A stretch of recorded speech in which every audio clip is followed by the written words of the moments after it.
What's up, guys? Welcome back. Another Fresh Files live on Spreecast.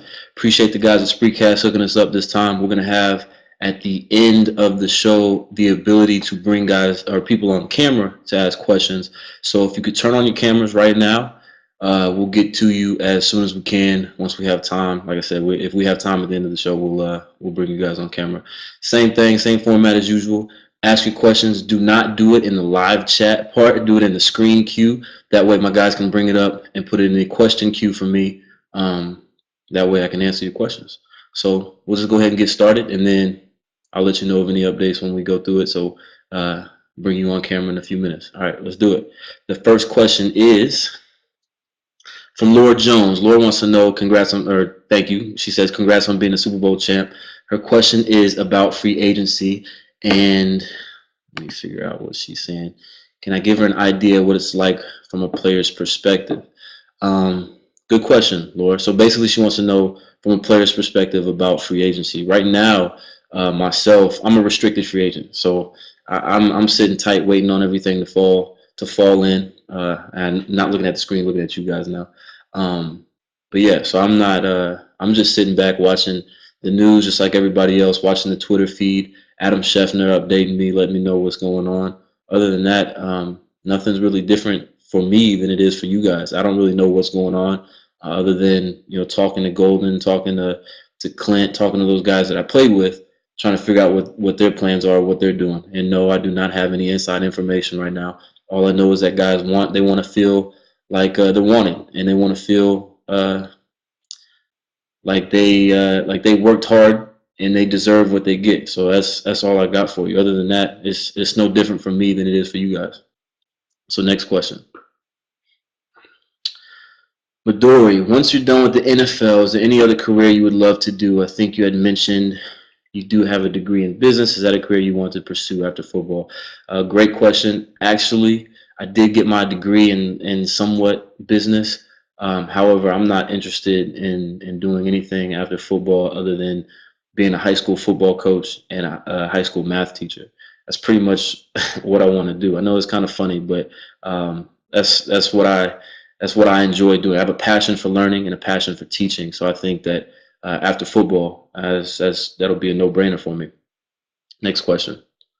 I'm being told to smile right now. Apparently, I don't smile enough or something like that. Rate you Rach 3. Have you been to the Philippines? If not, would you ever go? I do want to go. No, I've never been. But my grandmother told me that I can't go unless I go with her.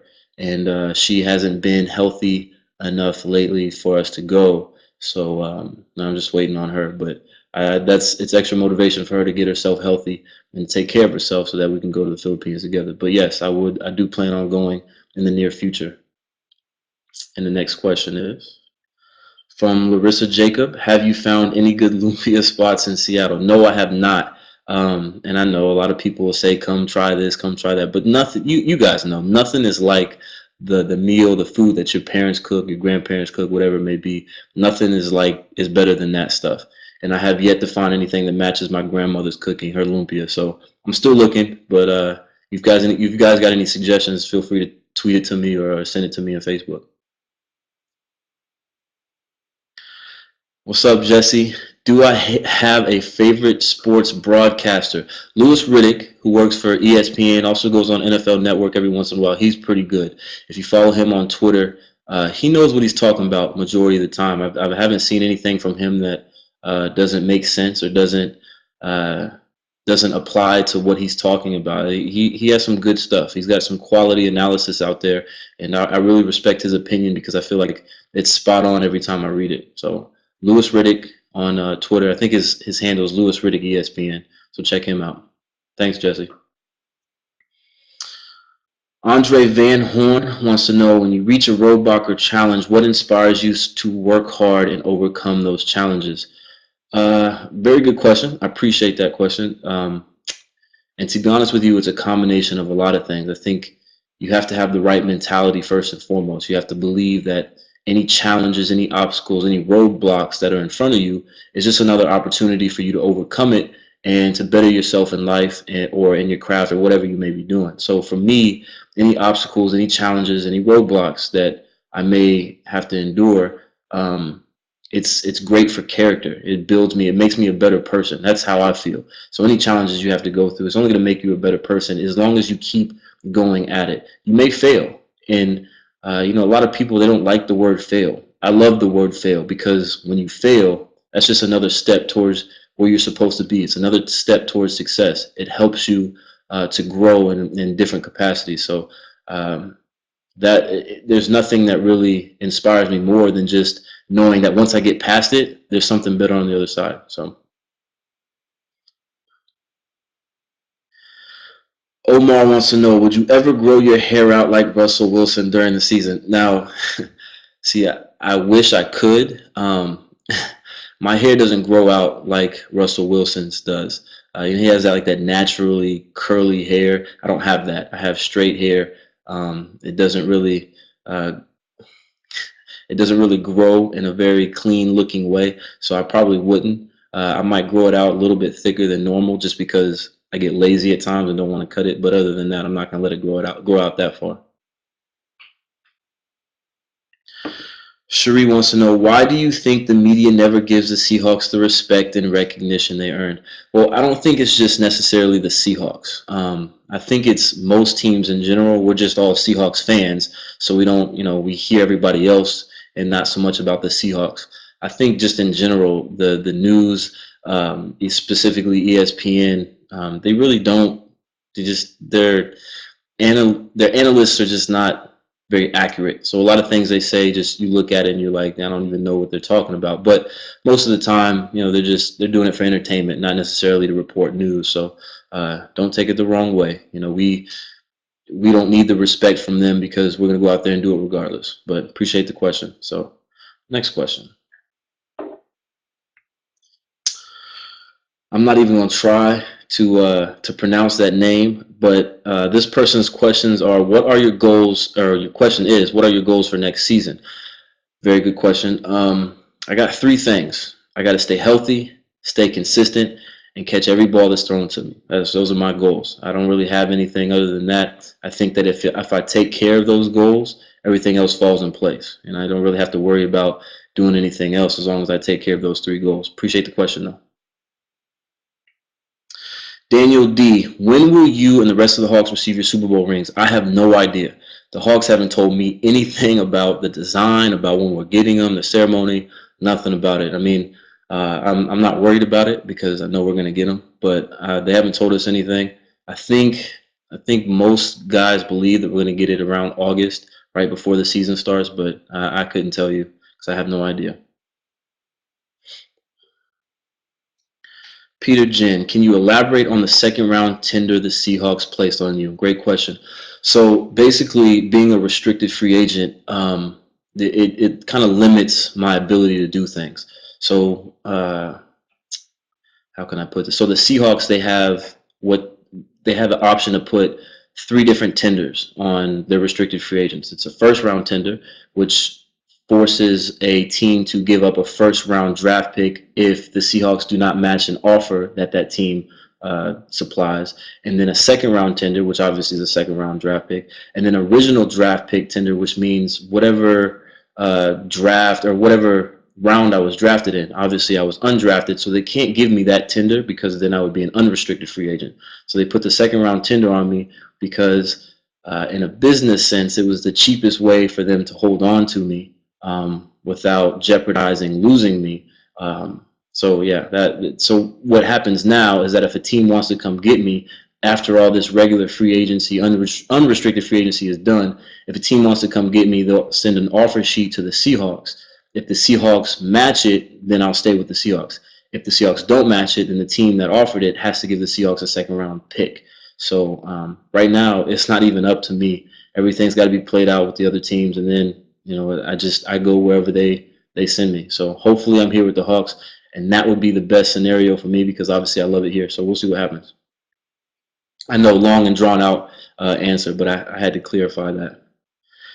Kelly Sullivan wants to know, if you could express one thing to the 12s, what would it be? That's a beautiful, beautiful question. If I could express one thing to the 12s, I would say don't worry.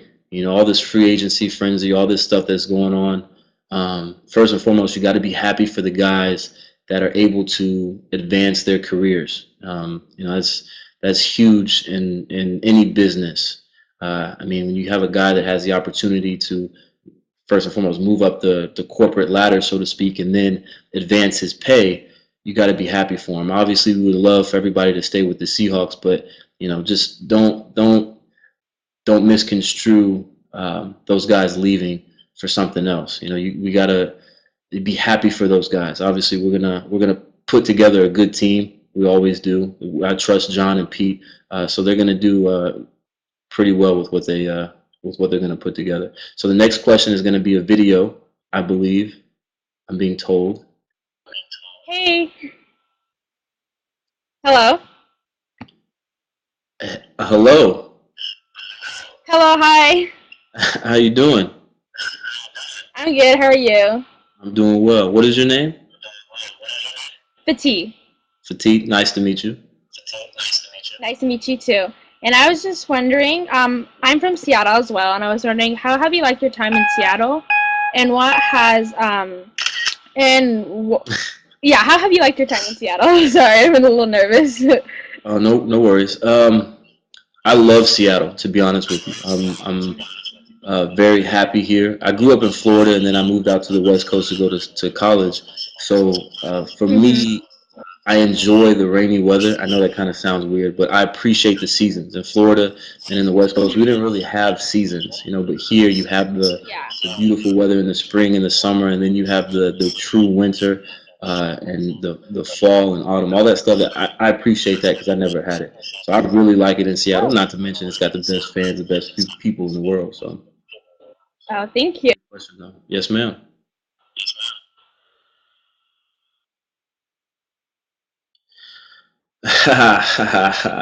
My man, Town Business. This is Brian Slater. He's actually a high school teacher at Sumner High School. One of my great friends, good friends. He calls himself Town Business. Don't ask me why, but his question is define success. And I think success is uh, it's a very strange word because success can't be defined solely by one person. There's no definition of success. I think I was in his class the other day, and we asked this question to his kids, and one of the kids went on Wikipedia and found an answer, and it was like, I think the definition was favorable outcome of set goals, which could mean anything because you could set a goal to pick up a phone or pick up a pen, and if you accomplish that goal, then you're successful. So I can't really define success. I think success is individualized per person. So whatever you set out to do in terms of a goal that's a long-term goal that you put out, that you put yourself out there to achieve, and it has difficulty getting to that destination. I think you have to define it yourself. It's not, I can't define it for you. Success has got to be defined for the individual person. Appreciate you, Mr. Slater. Mr. Mark, what was your favorite memory of the Super Bowl? Great question. And some of you won't believe me, but I think my favorite moment or memory of the Super Bowl is when Jermaine Kearse caught his touchdown, spun out of 3 tackles, 4 tackles, whatever it was, and ran into the end zone. I mean, it's so overwhelming to see guys that that came in after me grow. You know what I mean? Jermaine Kearse he was like this little kid that came in. He didn't really know where he fit in, and then last year he kind of figured it out. I guess you could say he gained the confidence. He knew that he was going to be good as long as he put in the work and commit himself to it. And so to be able to see him have that success in the Super Bowl, that was just huge. It made me so happy because I was happy for him. Appreciate you, Mark. Next question is a video from Mr. Hawk Strong. Hey, what's up? Without much fanfare. You I you can't do a hear lot you. in the community. Say it again. Yeah, you got me now. Yeah, I Without got much you. fanfare, you do a lot in the community. What drives your passion for youth without the spoils that come with that. You seem to do it selflessly. And are you doing the 12 tour this year? Yes, sir. I plan on doing the 12th tour. And to answer your question, um, why I do community stuff without fanfare is because that's not what it's meant for. I don't do stuff in the community to, get my name out there. It's kind of it's weird to me when people do that, because it's like you're doing it for other intentions. Not saying that all people do that, but that's just how it feels to me. For me, it's like I want to go out in the community. I want to talk to youth. I want to do those things that athletes back in my hometown they did for me. I want to give back in some certain way because it was given to me. I've been blessed with an opportunity and a platform, so I'm obligated in a sense. Not obligated, but I feel that's my duty to my community, my family, so to speak, to give back in that way. So that's why I do it. And yes, I will be doing the 12th man tour. We'll keep up the good work. Yes, sir. Will do. Appreciate you, my man.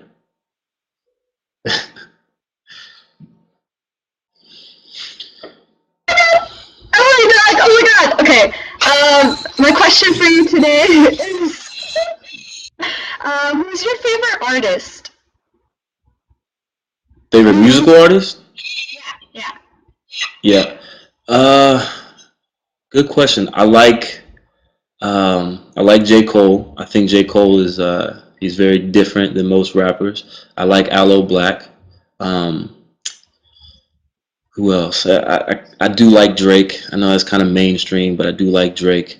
I like a lot of guys. I don't really have a single preference of musical artists that I like. I do like Adele. She's pretty legit. But other than that, I don't really have anybody that I like that much. Perfect. Okay. Appreciate Thank you so much. Yeah. Thank you, ma'am. All right, we got 2 more minutes, and then unfortunately, that's all the time I got for you guys. So we're gonna get to the questions as quickly as possible. Bobby Brown, what has been the most surprising thing that has changed about your life since winning the Super Bowl? Honestly, nothing. I mean, I really thought that something like chocolate was going to rain down from the heavens or something, but nothing really happened. It was, we always talked about it during the week, as cliche as it sounded, that it was just another game. And really it was. Obviously, after the game, after we won, it kind of set in that we were Super Bowl champs, and that was special. But a couple of weeks afterwards, it was like, oh, it was just really another game, But we're excited about another opportunity. So really nothing has changed other than possibly being able to repeat. I think that's the only thing that's changed in our mindsets and in our lives. Nothing's really changed. Good question. Appreciate it, though. Larry Ward, what are your biggest issues with the current CBA? Do you have interest in helping frame the next one? Very interesting question. I actually do have some issues with it. I'm going to go over time probably because of this, but first and foremost, the new CBA. If you look at it, it's kind of structured like our government is. It gives. I'll say this: the thing that I liked about the old CBA the most was that it didn't really. The rich didn't get richer and the poor didn't get poor. In some ways, the old CBA helped the middle class, and I say that because it forced owners to spend a lot of money on draft picks. And if you go back to Sam Bradford, he got, I don't know, an absurd amount of money being the first overall pick. So that pushes owners and GMs to be more inclined to look at veteran free agents more so than trying to replace them in the draft. Now, the new CBA, draft picks are cheap labor for them. They get 4 years out of their draft picks at a very inexpensive rate, and also they're younger. So, that doesn't really benefit the middle class that well. So that's the main thing I have with the new CBA. Other than that, I think one good thing about the CBA is that we're seeing right now with free agency is that teams are forced to spend more money. And I thought at first that would be money spent on the higher tier guys. Obviously, you see record-breaking contracts with like Drew Brees and Joe Flacco. So I think that it's going towards that trend, but I'm hoping to see over the next couple of years what the difference may be. And I would be interested in helping frame the next one. I feel like the the bottom tier guys didn't really have a voice. You always saw Drew Brees and those guys speaking for everybody else, and those guys obviously are the ones that are reaping the benefit of the contract. So we'll see what happens. And we'll do one more question. Sorry, I know. We'll do one more question, and then I gotta go. Jesse Sprouse, you getting love today, huh? What is one of your favorite team bonding activities that you have been involved in? That's a good question. Most recently, recently last year before the season started, Russell Wilson actually he prepared and organized this whole trip for us to go down to Hermosa Beach and train for a week, and it was unbelievable. He got our flights through Alaska Airlines, obviously, and took care of us at the hotel. We all stayed at the hotel right on a beach. It was beautiful. It was magnificent, and we went there to train. So we worked really, really hard. But then afterwards, we had time to enjoy each other. We were on the beach. There was so much to do. And I think really then is when we started building the chemistry and rapport and those relationships that are so important and so vital to us on the football field. So that was probably the activity that I enjoyed the most. And we are doing that again this year. The dates haven't been set. Obviously, I wouldn't tell you guys because some people would be trying to get down there and interrupt us from training. I'm not going to say any names. Jesse, you're not one of them. But that was probably the most fun and the hardest working event or team bonding activity I've ever been a part of. All right, guys. Unfortunately, that is the last question. My time is up. I appreciate everybody joining us tonight. We'll continue to do these. I don't know when we'll do another one. I'll let you guys know, obviously, on Twitter and Facebook. And we'll continuously get better. If you guys have any suggestions about what I can do better or how I can help you guys get your word out there, don't hesitate. Feel free to tweet me or hit me up on Facebook. I'm always looking out for it. And yes, the person that is responding to you is me. So don't worry about it. Appreciate you guys. And until next time, stay fresh.